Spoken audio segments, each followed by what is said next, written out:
जमीन विवाद को लेकर आज फिर नीमच में खूनी संघर्ष हुआ। आज उस समय खूनी संघर्ष हुआ जब जिला पंचायत सदस्य श्रीमती मधु बंसल के पति ओम प्रकाश बंसल अपनी खरीदी हुई जमीन पर साफ सफाई करवाने पहुंचे। श्रीमती मधु बंसल का आरोप है कि उनके पति जब वहां पर साफ सफाई करवा रहे थे तब कुछ लोगों ने उन पर जानलेवा हमला कर दिया।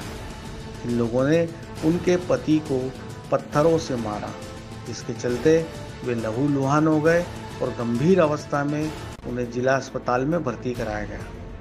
श्रीमती मधु बंसल का यह भी आरोप है कि इस समय जब कमलनाथ सरकार माफियाओं के खिलाफ बड़ा अभियान छेड़े हुए हैं, ऐसे में कुछ असामाजिक तत्वों और गुंडों ने उनके पति पर जानलेवा हमला किया।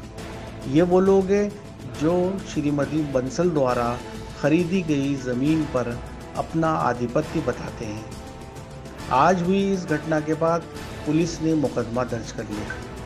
श्रीमती बंसल का ये भी आरोप है कि इस पूरे मामले को लेकर पुलिस पहले से ही अपडेट थी, लेकिन फिर भी पुलिस ने उन अपराधियों के खिलाफ कोई कठोर कार्रवाई नहीं की। आज हुए इस घटनाक्रम से शहर में सनसनी फैल गई और यह बात भी साबित हो गई कि नीमच में ज़मीनों के बढ़ते दामों के कारण किस तरह खूनी संघर्ष हो रहा है। हमने कनौटी में एक ज़मीन खरीदी है, तो उसमें दफ्ती करानी थी, तो साफ सफाई करवाने के लिए जेसीबी ले गया था। जेसीबी वाला गया था तो वो खेत के पड़ोसी आए, उन्होंने मेरे ऊपर जानलेवा हमला कर दिया।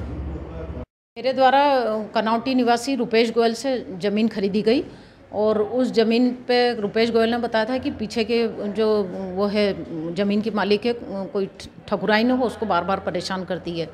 मैंने उसको कई बार कहा और उसने पुलिस में रिपोर्ट भी दर्ज की। पुलिस को ये संज्ञान में था कि रुपेश गोयल को पीछे ठकुराइन परेशान करती है। मेरे द्वारा उसको कहा गया कि ज़मीन जब तेरी है, स्वयं की है, तो कोई से का परेशान करने से तू क्यों डरता है, अपना बोले। उसने तमाम तरह की कोशिशें करी और उसका ये कहना था कि मैं परेशान हो गया हूँ। मैंने कहा ऐसे अभी कमलनाथ जी सरकार बड़े बड़े भूमाफियाओं के कब्जे हटा रही, अवैध कब्जे हटा रही, ऐसे में तेरा परेशान होना उचित नहीं है। उसने कहा मैडम आप ही रख लो। तो मुझे था कि निश्चित रूप से पुलिस और प्रशासन और हमारा शासन जब इस तरह के भूमाफियाओं के खिलाफ कार्रवाई चल रही है तो निश्चित रूप से किसी की भी ज़मीन पर कोई व्यक्ति जा नहीं सकता है। और हमको 1 इंच ज़मीन किसी दूसरे की तो चाहिए ही नहीं थी।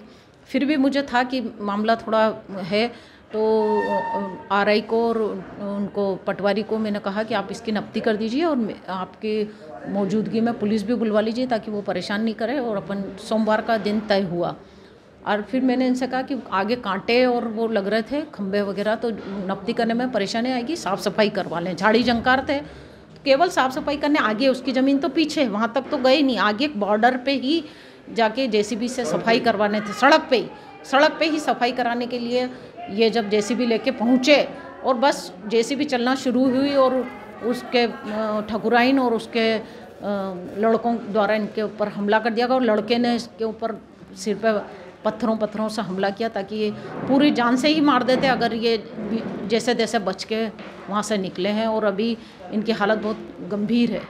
इस मामले में तो मैं एसपी और कलेक्टर से ये कहूँगी कि इस तरह के जो असामाजिक तत्व हैं और जो लंबे समय से, बड़े आश्चर्य की बात है, लंबे समय से ये सब संज्ञान में होने के बावजूद जब पूर्व में कठोर कार्रवाई नहीं हुई तब आज इस घटना इस तरह की घटित हुई है। और परसों भी मेरे द्वारा थाने में लेटर दे दिया गया था।